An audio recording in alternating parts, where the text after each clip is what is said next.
శరన్నవరాత్రుల్లో 3వ రోజైన నేడు ఇంద్రకీలాద్రి శ్రీ కనకదుర్గమ్మ వేదమాత శ్రీ గాయత్రీదేవిగా దర్శనమిస్తోంది.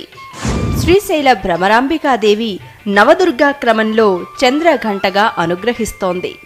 వరంగల్ భద్రకాళి అమ్మవారు శ్రీ గాయత్రీదేవిగా కటాక్షిస్తోంది.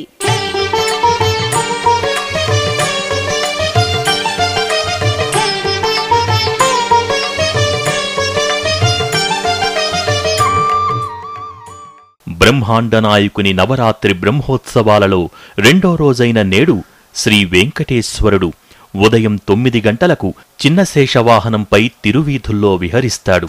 రాత్రి 9 గంటలకు సరస్వతి అలంకారంలో హంసవాహనంపై ఊరేగుతాడు.